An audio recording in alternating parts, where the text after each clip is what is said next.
ప్రభుత్వ ఉద్యోగం మీ లక్ష్యమా? Group 4, SI, constable, bank, RRB, SSC పరీక్ష ఏదైనా లక్షలాది మంది విద్యార్థులకు బోధించిన అనుభవం గల టాప్ మోస్ట్ ఫ్యాకల్టీచే మీ ఉద్యోగ సాధనలో మీకు తోడుగా. ఆర్ఎస్బి అంటే 20 సంవత్సరాల నమ్మకం. Contact 9393787373. Download RSP Education app.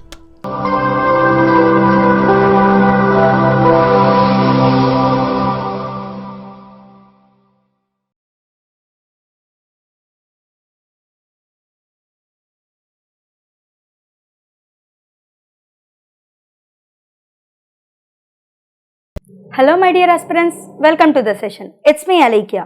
I'm Telangana movement faculty. In this session, we are going to discuss about the MULKI movement. First thing, what is meant by MULKI? And let's discuss clearly about the MULKI movement. Firstly, MULKI. MULKI means local. MULKI means local. We can say that the movement done by the locals to protect their rights. The movement done by the locals to protect their rights is called as MULKI movement. And we can also see that the conflict, the issues or the problems between the locals and non-locals or MULKIs and non-MULKIs is done in 3 stages. Is done in 3 stages. We can say that the conflict between MULKIs and non-MULKIs is done in 3 phases. And let's see the 3 phases are. First phase is from 1853 to 1883. And the second phase is from 1883 to 1911. And the third phase is from 1911 to 1948. In these 3 phases, we are going to discuss about the conflicts that were done between the MULKIs and non-MULKIs. We can also say MULKIs means locals and non-MULKIs means non-locals. And no need to worry how to remember these years. We can also easily remember this. See, here, remember, we all know 1857, right? So, 1857, Sepoy Revolt. So, obviously, whoever is in competitive field, this is a well-known year for everyone. So, instead of 1857, just remember 1853. And generally, sometimes, instead of 5, we would be writing 8. See, 1853. So, sometimes 5 would be written as 8. So, 1883. And the second phase would be started again from 1883 to 1911. So, and 1948. So, we can say that we got independence in 1947 and the next year, after 1 year after 1 year of our independence, the Nizam Rule was ended, that is in 1948, and even the conflict between locals and non-locals are also ended by this time. Okay, so in this way we are having here 3 phases. Now let's discuss when the Nizams Rule is started in Hyderabad and up to when they ruled our Hyderabad State. Okay, actually Nizams Rule was started from 1724.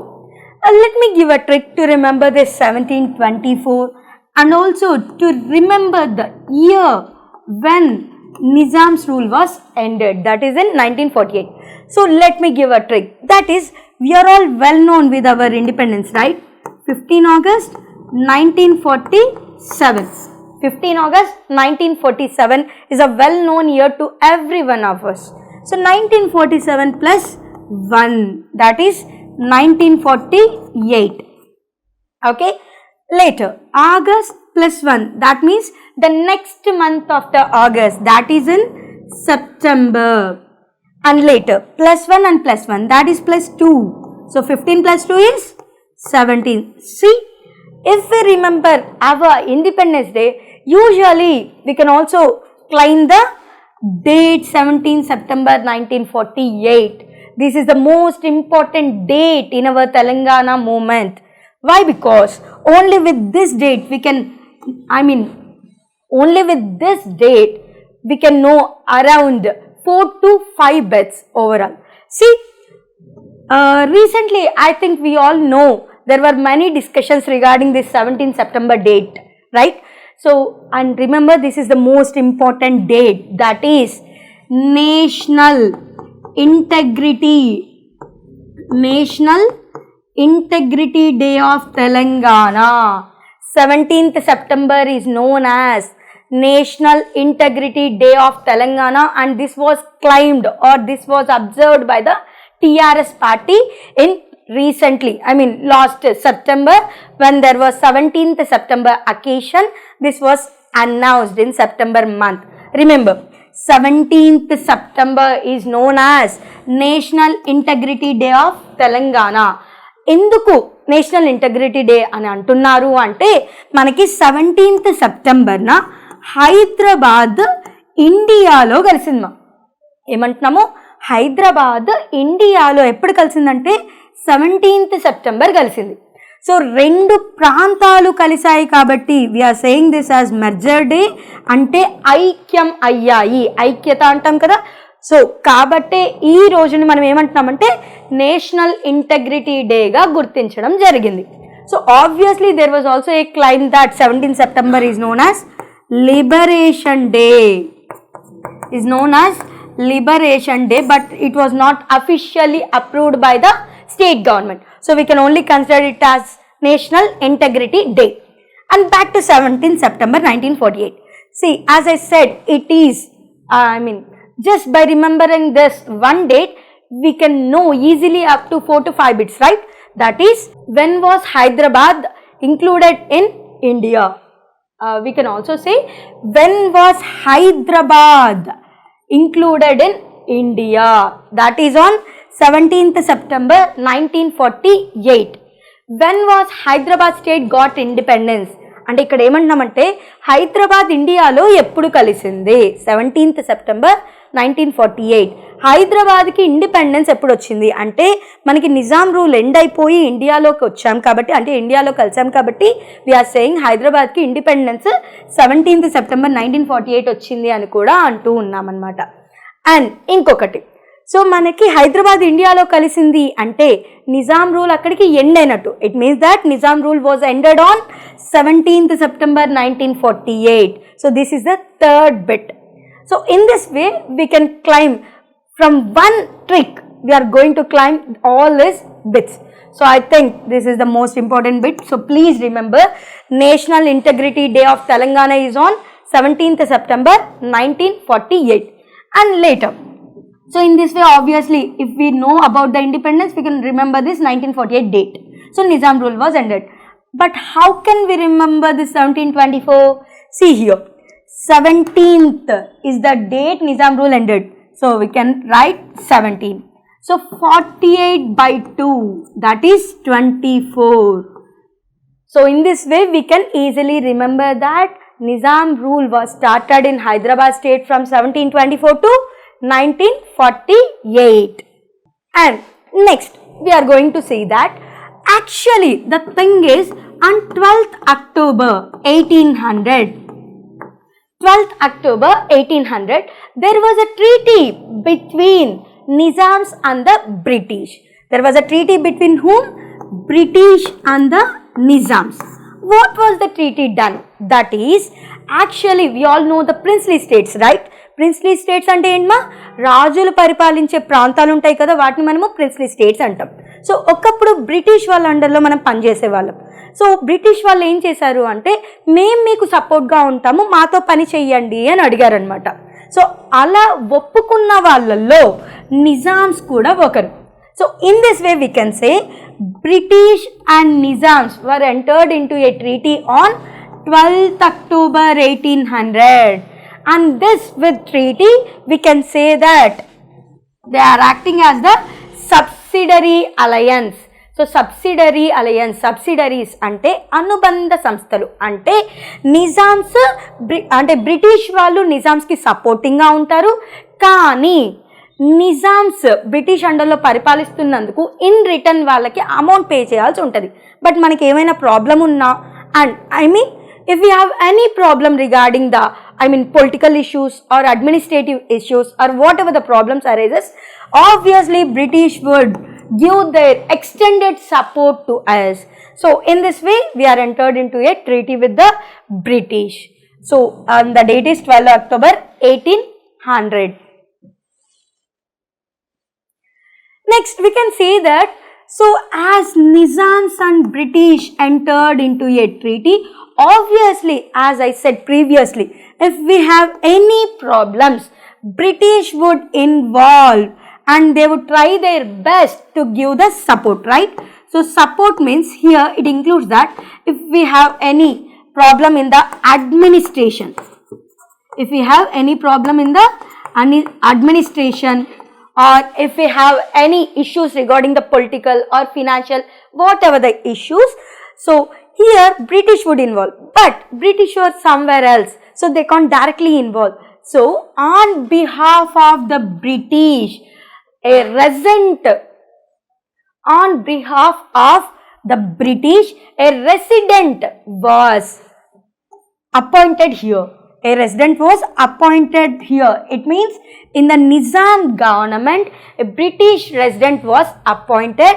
So he would observe the process going on in the Nizam government, and he would also give some suggestions if anything needed. That's what I said here. So a British resident was appointed in Nizams, and he would also advise the Nizams when there was a need. It doesn't mean that he would involve all the time. He would only give some suggestions when there was a need, and also particularly on the important issues, and even regarding the appointment of Prime Minister. So here the Prime Minister means we can say Diwan. We can say Diwan. So Diwan is considered as the Prime Ministers during the Nizam period. So even in the appointment of Diwans, the British resident would involve and also give some suggestions in the appointment of Diwan.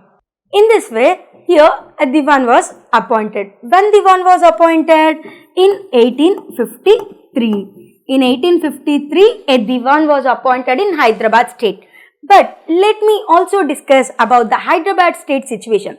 I think if I am saying Hyderabad State, many of you may be in a confused state that it is Telangana, why I am referring to Hyderabad State, right? See, remember, present it is Telangana State, but previously during the Nizam's period, it is known as Hyderabad State. Of course, present it is Telangana, but during the Nizam period, it is known as Hyderabad State. So I am referring this as the Hyderabad State. And here we can say, during the rule of Nizams, the financial health incurred huge debts. It means that during the Nizams rule, there was a situation where we are having a financial crisis. It means that once upon a time, during the Nizam's rule, we incurred a huge loss in the financial issues. And at that time, we got a warning from the British. What is the warning from the British? That is, I think you already remembered that, as I said, on 12 October 1800, Nizams entered into a treaty with British. So they are acting as a subsidiaries to the British, right? So in this way, we can say that Nizams have to pay some amount or any taxes, revenue or something else to the British as we are ruling under them. But here, Hyderabad is facing some issues. It means Hyderabad State is facing some issues regarding the finance. So financially, we are facing a huge crisis, and we can say that position as Nadir. We can say this position as Nadir. So Nadir means, we can say, the most unsuccessful point. It means, for suppose, మన దగ్గర ఒక 1000 rupees ఉంటుంది, లేదా hundreds are 1000 rupees ఉంటూ ఉంటాయి. So we can say ఆ టైంలో మనము లగ్జరీగా అంటే ఏం కావాలంటే అవి తీస్తుంటాం. But there will also be a situation where at least మన దగ్గర 10 రూపీస్ ఉండడానికి కూడా కష్టంగానే ఉంటుంది. అంటే ఫినాన్షియల్గా మనము కూడా ఒకానొక టైంలో ఒక వర్స్ట్ ఫేస్ని ఫేస్ చేస్తాం. సో అలాంటి వర్స్ట్ ఫేజ్ని మనం ఏమంటున్నాము అంటే నాదేర్ అంటున్నాం. ఓకే, సో అంటే this was the most unsuccessful or the most weakest point regarding the finance. Okay, so Hyderabad is facing some financial crisis and we can name it as nadir. So this is the position where we can say that is the most worst situation we faced. When that was happened? That was happened during the Nizam rule and also in 1853. Remember the date. In 1853, Salarjung I was appointed as Diwan. In 1853, Salarjung I was appointed as Diwan. Remember this. We can say that in Mulki movement, one of the most important character we have to remember for sure. And there is a chance of asking questions from this point. That is from Salarjung I. So Salarjung I did a lot of development to the Hyderabad state. So we can say this is a sure question for us. Okay. So Salarjung I was appointed as Diwan in 1853. And later we can say that, so as I said, Nizams have to pay some amount to the British as we are ruling under them, but we were in financial crisis, right? So we are somehow in financial crisis. So we couldn't pay the British as we promised, we couldn't pay them. So here what happened is we lost a position. I mean, here what happened is we lost a place, that is Berar. We lost a place, that is Berar. So that is in Maharashtra, right? Remember, we lost a place, Berar, that is in Maharashtra. What happened is, as we have to pay the amount to the British, we couldn't pay. So British took a step and took over the Berar from us, and it was also done because of the officer Chandulal. See here I have written, so Berar was the part of Maharashtra and it was lost because of the officer named Chandulal. Remember his name. Why we lost because of him is he acted as a puppet in the hands of British. We can say that though he was appointed in the Nizam government, but still he was acting as a puppet in the hands of British, as British said him. So Chandulal also acted like that, and because of him we lost a place like Berar. Remember, this is the most important place. Even if we go to Salarjung Museum, I think you are all well known with the Salarjung Museum. If we go to Salarjung Museum, there will also be a display of this map. So in that map, they would be clearly pointing this Berar place. Okay. So remember, we lost Berar because of an officer named Chandulal, as he acted as the puppet in the hands of British. And as I said, the conflict between locals and non-locals is done in 3 phases. Now let's discuss about the first phase. Okay, so the first phase is from 1853 to 1883. Okay, the first phase is from 1853 to 1883. So here, as I already discussed, in 1853, Salarjung I was appointed as the Diwan. Salarjung I was appointed as the Diwan. And remember, this Salarjung I was appointed as the Diwan by or under the rule of 4th Nizam. Under the rule of 4th Nizam. It means that when Salarjung I was appointed as Diwan, the Nizam during that period was 4th Nizam. So here some may get confused that whether we have to call him Nizam or Asafjais. But remember guys, Nizams or Asafjais, both are same. So we can call him as 4th Nizam or 4th Asafjahi or Nizam 4 as Asafjahi 4. Whatever we call, it is the same thing. Okay. So in later we can also discuss about the 4th Nizam, 5th Nizam and their names and all. For now we can say that in 1853 Salarjung I was appointed as Diwan, and during the period of 4th Nizam. Here Diwan means, remember, Prime Minister. Diwan means Prime Minister. And the original name of Salajang I is Turab Ali Khan. Remember, the name is very important. Salajang I, real name is Turab Ali Khan. And we can also say that Salajang I served as a Diwan of 3 Nizams. It means that Salajang I worked as Diwan during the period of 3 Nizams. That is, during the period of 4th Nizam, and during the period of 5th Nizam, and during the period of 6th Nizam.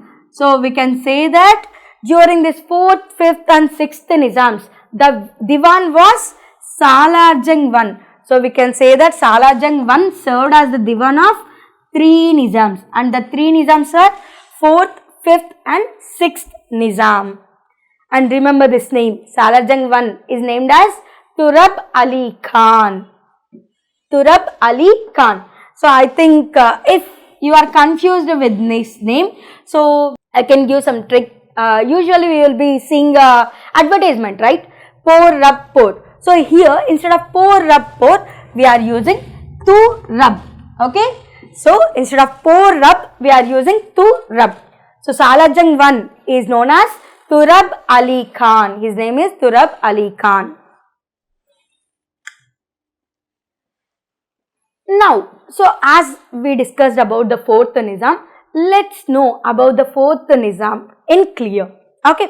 So firstly, the 4th Nizam official name was Mir Farkunda Ali Khan. Mir Farkunda Ali Khan. And he was popularly known as Nazirud Dawla. So he was popularly known as Nazirud Dawla. Remember, his name was Farkunda Ali Khan and he was popularly known as Nazirud Dawla. And these are the details when he was born, died and from when the rule was started.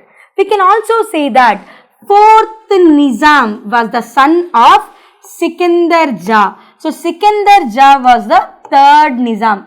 Remember, Sikandar Jah was the 3rd Nizam. And present, we are calling Sikandrabad, right? So that Sikandrabad was named because of the ruler Sikandar Jah. He was the 3rd Nizam and he is the father of, Sikandar Jah was the father of 4th Nizam. We already discussed that during 1853, Salajang I was appointed as Diwan and during this time the Nizam was 4th Nizam. So obviously there would be a good relation between the 4th Nizam and Salajang I, right? So here we can say that 4th Nizam usually called Salajang I as Firangi Bacha. This is the most important bit, okay? So 4th Nizam called Salajang I as Firangi Bacha. It means foreign child. Telugulo aithe Videshi Bidda ani kuda untundi. Sometimes if you are not familiar or if you couldn't remember the word Firangi Bacha and if you can see any option like Videshi Bidda, you can go with that, okay? So 4th Nizam called Salajang I as Firangi Bacha.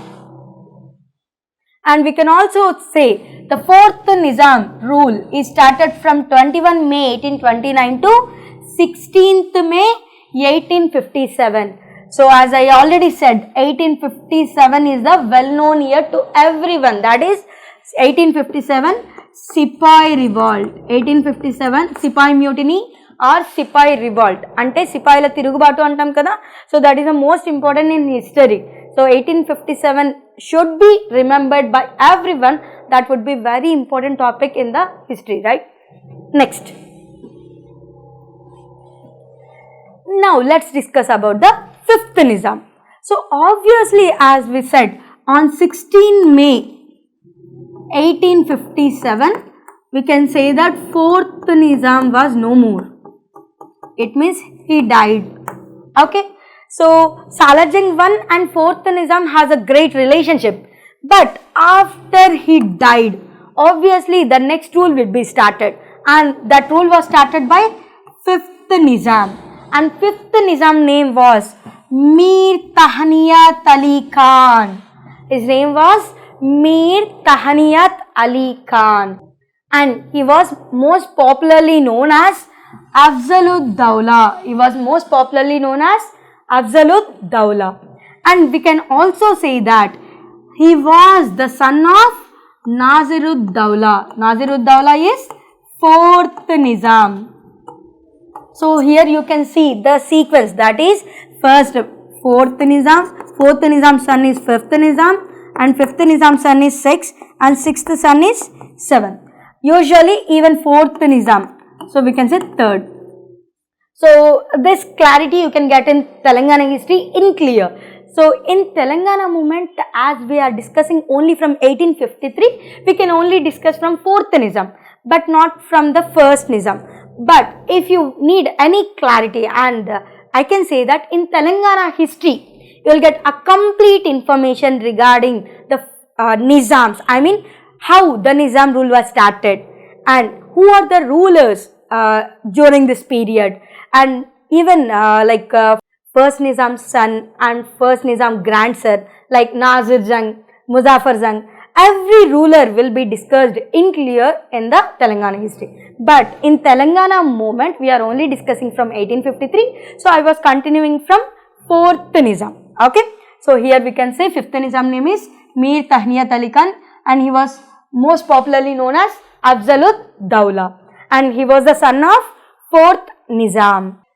6th Nizam. So 6th Nizam official name was Mir Mehboob Ali Khan. Mir Mehboob Ali Khan, and his rule was from 26 February 1869 to 29 August 1911, and he was the son of Absolute Dawla.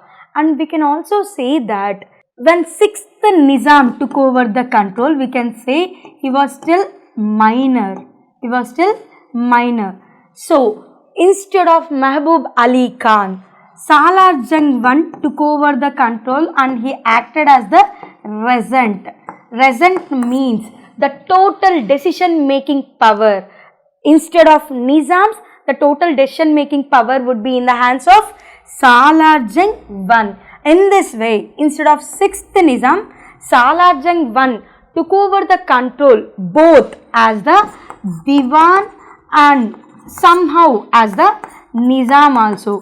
We can say, why? Because why I said Nizam means as he acted as the regent, all the decision making power is in the hands of Salar Jung I. So we can say that instead of 6th Nizam, he also acted as the Nizam. So the complete power is in the hands of Salar Jung I. So we can say that during the 4th Nizam and 5th Nizam, even though he developed, but still it was somehow a late process. But during this 6th Nizam period, as the complete responsibility is in the hands of Salar Jung I, the development was super fast, we can say. Next, 7th Nizam.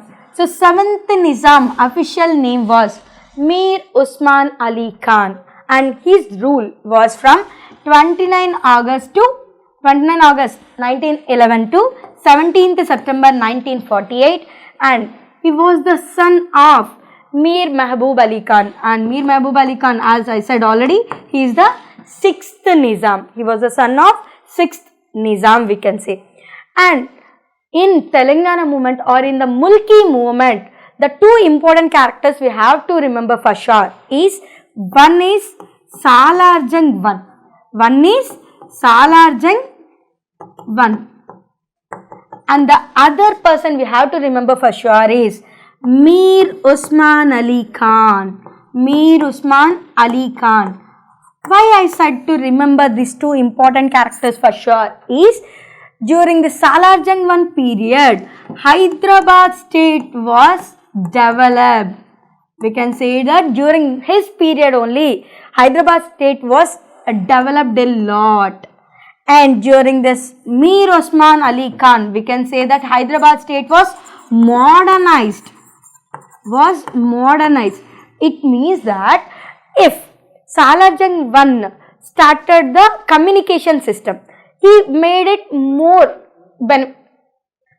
it means that Salar Jung I started communication system and also he laid the Grand Trunk Road and everything else. Coming to Usman Ali Khan, he built many hospitals, Osmania University.